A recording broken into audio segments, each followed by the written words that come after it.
Top of the afternoon for me, whatever time of day it is for you. Welcome to Tweed. As I said in the last Fashion Show Friday video, I know I've been a little MIA. And as I also said in that video, it's because I be tired. When I posted, I think it was the last Tweed video, about the Jerrod Carmichael reality show and the road trip episode with his dad,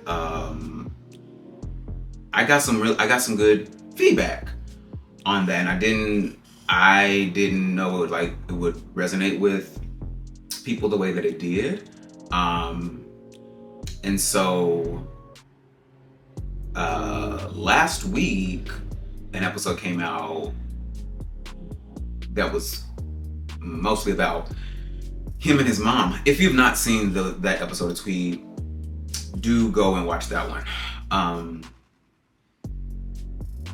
And I figured, because in that episode, I kind of compared or contrasted Jerrod's relationship with both of his parents, but specifically his father, because that's what that episode was about, to my relationship with my mom. Which, by the way, I have a fear that I may have alluded that my relationship with my mom is more tumultuous than it is. So in case I did, let me just clear that up. It's not as rocky as Jerrod's relationship with his mom is, but it definitely has some similar elements to it. And so I wanted to talk about that episode, or this episode. I think that this one was called Homecoming, I think. And just to talk a little bit more about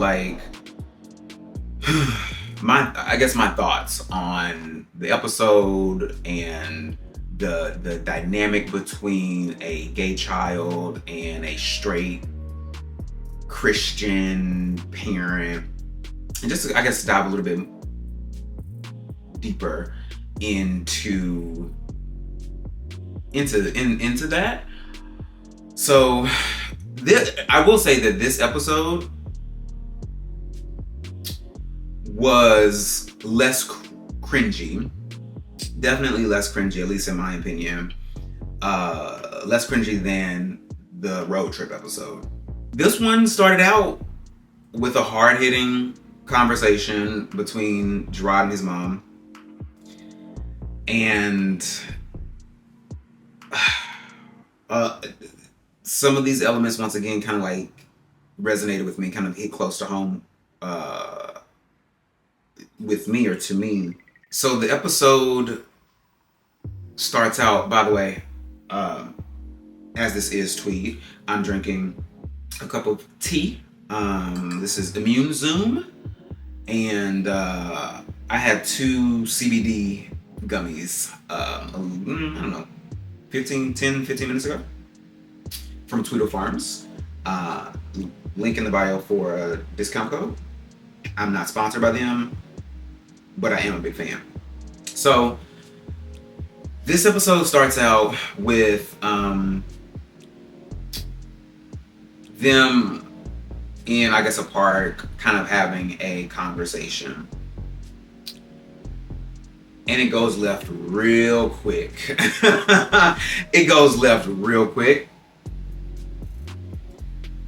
Because his mom, as I've heard this just so many times, that is so played out. His mom basically compares his lifestyle, being a gay man, to every other sin, such as murder, and that rightfully, in my opinion, kind of sets him off. Those two things they're not even nowhere in the same realm of possibility. Like one has nothing to do with the other, and yet so many people equate those two things, or so many people put those two things into like the same bucket, and that is wild. That is crazy. So again, the conversation starts out okay, but then like his mom quickly goes into her religion, and of course that rubs him the wrong way, because she basically, I believe in that the road trip episode, I think he mentioned that like his mom and his dad talked like, okay, you're gay, you're going to hell, you know. So she's holding steadfast to her religious beliefs. At some point you wonder like, okay, mom, okay, dad, okay, whoever, how do you not see the problem with, or the conflict with what you believe and how you are making your child feel? Like, how do you remain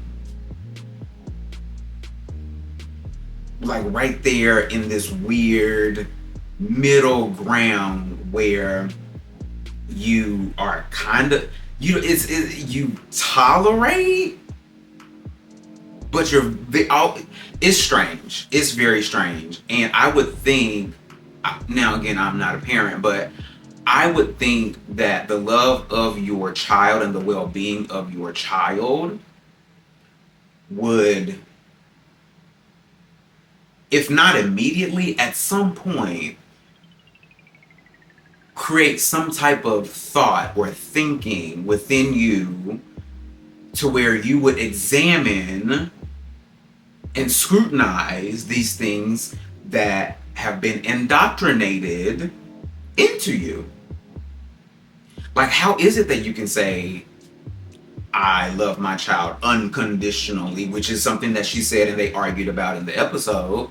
Like, how can you say I love my child unconditionally and my child is going to go to hell for this lifestyle choice? You know what I mean? Like, those two things just don't add up. They don't align. So how do you, it has to be cognitive dissonance. It has to be. And so again, like, it sets him off and he starts to like kind of go off, and then that pushes her further into her, you know, her beliefs or whatever. And I'm just like, and obviously I'm firmly planted on the side of Jerrod here. It's just like, you just don't see it. You don't want to see it. You seem to be willfully ignorant to this whole situation. When I was younger, I specifically remember, like, I feel like it was a Christmas morning or a Christmas day. I remember one day my mom just was like, we're going to start going to church. Now, prior to this, we were not church-going folk. But one day, she was like, we're going to start going to church. And me and my brother and my dad were like, okay. Funny enough, I was having this conversation a little while ago with my best friend and some other folks. Like, it never felt to me like something, like I never felt like the church experience. I never felt like the godly presence or whatever. For me, it was just something to do on Sundays. And I guess it was like something I was, I don't know, supposed to do. But it never felt to me like I never felt the Spirit. I never felt the Holy Ghost. None of that ever happened to me. In fact, I felt more so like I was almost like an observer of this culture at times. But obviously I was a kid, so I didn't really have the wherewithal or the brain power to understand what it was I was even doing. And so, yeah, like that was, I think, the start of my mom's journey into Christianity. And to this day, my mom still goes to church. To this day, she's still an usher. And over the years, over the several years, I really migrated away from like organized religion. So I consider myself very spiritual, very metaphysical, and really not at all like religious. Not that there's anything wrong with it. I just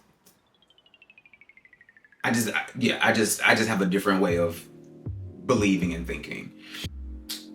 Yeah, the conversation between him and Jerrod and his mom is fraught.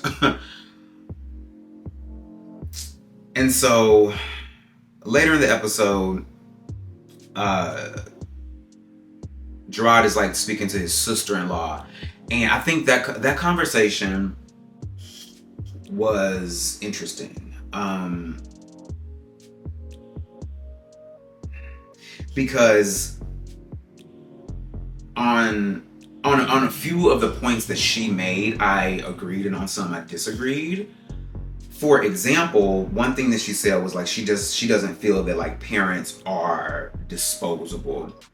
And while thankfully I've never had to dispose of, and I'm not saying in a morbid way, but I've never had to like cut ties or sever ties with like any family, I do disagree that parents are not disposable. If a parent or your parents do you such harm that it affects you in such a way, then yes, you have the right to cut them off, you know? And especially if like you have made strides to try to maybe mend or repair the relationship, or you've set boundaries and they continue to cross those boundaries, 100% parents are disposable. I fully agree with that. One thing she said when she was talking to Jerrod though was like, you're fighting yourself. And she was talking to him about his mom, or you know, their separation or their years-long disagreement or whatever. She's like, you're fighting yourself. Y'all are so much alike that you might find that if you maybe just kind of let some of your guard down, let some of your defenses down, then you might then get some of the reaction or support or whatever that you're actually looking for or that you're seeking from her. And that I can somewhat agree with that, because I feel like I've experienced that, but at the same time, and I remember saying this to my therapist, why I gotta do it? Why? So for me in my situation, it was always like, I waited for so long for my mom to broach the conversation. I waited so long for my mom to proactively, or well, reactively, I guess, come to me and be like, you know what, our falling out or the way I treated you, you know, all those years ago was just not right, and I apologize, and what can we do to blah blah blah blah blah. So I was always waiting for her to come to me. And my therapist would tell me, you've been waiting all of these years for this thing to happen and it's not yet happened. It's likely that it will not happen, and therefore you will have to be the one to do it. If that's what you want, you're going to have to be the one to do it. And so my response for so long was, why it got to be me? I was not the one that you know, put a wedge in the relationship. So why am I having to be the one to remove that wedge, to try to bridge the gap? And so I would say that so many times. They're like, but why it gotta be me? Why do I have to do it? And so yeah, in his case, it's like, well, why does he have to let his guard down? Why does he have to make a step forward or make some steps forward when he's not the one that created this shift in their dynamic or this shift in their relationship? And so it in this episode, he also talks about how, like, his dad would leave to go visit his other family or whatever, and his mom would kind of, he and his mom would be there kind of left comforting each other, and how that kind of turned into him comforting her because of this indiscretion that was going on. And once again, as I said, I am not a parent. It just makes me think, like, I really want parents to stop putting the burden on their kids for the things that they are going through, for the adult things that are happening, especially when they are children. I feel that parents have like a responsibility to truly take care of the things that are not healthy in their lives, and to show their kids how to do that. And if they can't take care of it, try to keep the child as far away from those things, because it will, as we can see here, it will 100% affect the way your child is raised, the way your child thinks, the way your child feels, the way your child loves. So at one point, Jerrod, I guess, Jerrod wants to take his boyfriend to meet his parents, which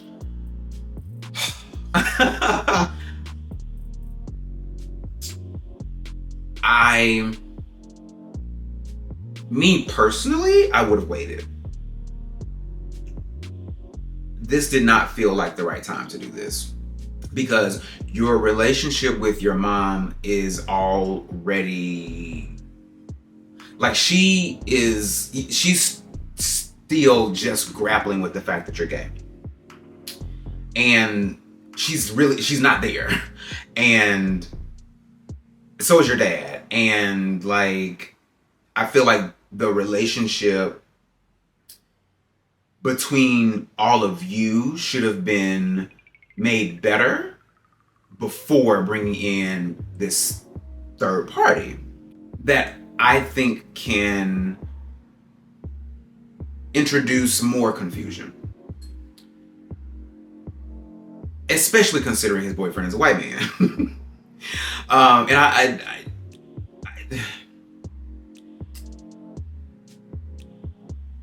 so I guess playing maybe devil's advocate a little bit, if I was his mom, I would be like, all right, my son is gay. I don't like it, but I do love my son, whatever. And for the first time in I don't know how long, he's coming home and we're talking and we're reconnecting.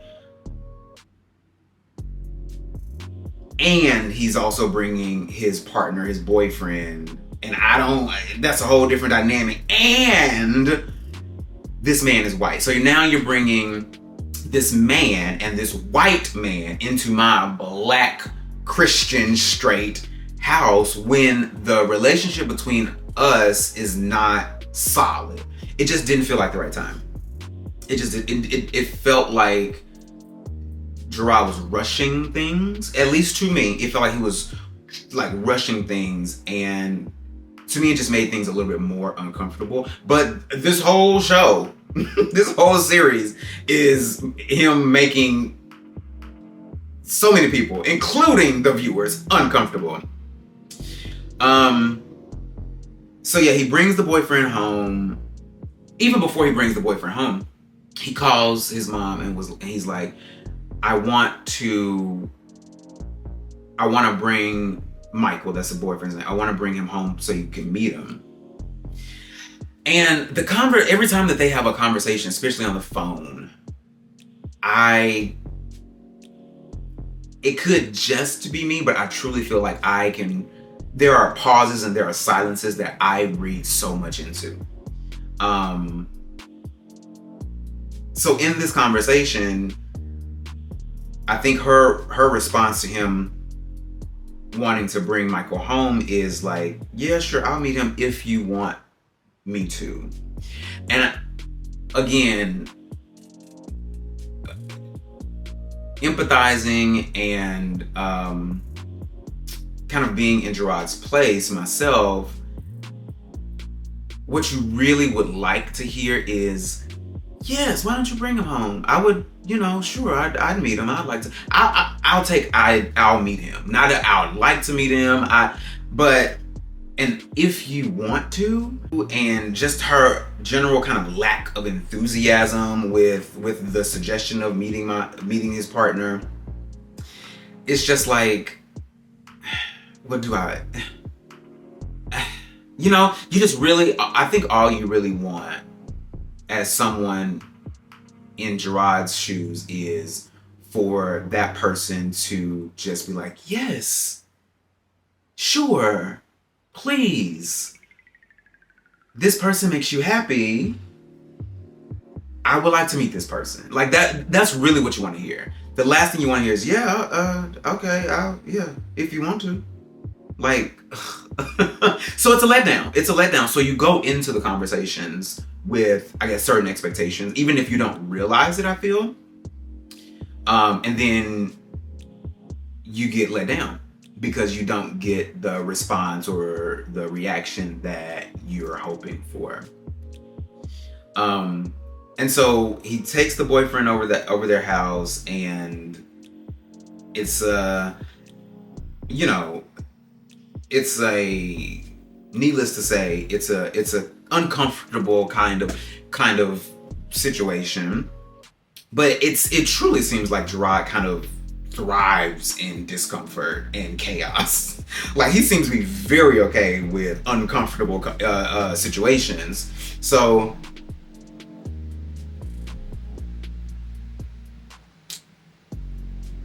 yeah, so they're there at the parents' house, and at one point, Jerrod goes to his old room and gets some of his stuff and brings it back to the living room.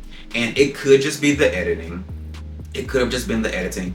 But like the look on his parents' faces, it was just kind of almost deadpan. Whereas you would really want it to be like, wow, look at my son, look at my child sharing these precious memories with the person that they love or the person that makes them the happiest the most. And their reaction the whole time was just like their faces were just, so it's just like, god damn, like, ugh. So yeah, it just makes me wonder, like, is he asking too much too soon of his mom, of his dad? Is that something that he will ever get from his parents? It's tough. And so the show ends actually with a church scene. So his mom is in church and she's rejoicing and enjoying it, and he's like just sitting at a pew, just kind of also deadpan, like. And yeah, again, like so many parallels, because really up until I think like last year, the last time I went home, when I would go home to visit, my mom would be like, so are you gonna come to church Sunday with me, blah, blah? And I would always be like, no, because I'm not a churchgoer. That's just not my thing. Feel free, you go. I'm not gonna stop you from going. If you would like to go, you please go. But it's just not my thing, and so I'm going to decline. But my best friend at one point has said to me, well, I feel like, you should go. And I'm like, why? So this church scene, I'm like, I feel like that's exactly how I would be. I feel like my body language would be very kind of on a defensive. I feel like I would not enjoy myself if I were to go. I would really just be going for her, knowing, she would get something out of it. It would probably make her happy, but I would just not have a good time. I would not have a good time. So yeah, it's, and I'm sure, again, other people can relate, because Jerrod and I are not the only people in this situation, but it's difficult being, I guess, a secular child, a secular queer child of a religious, traditional,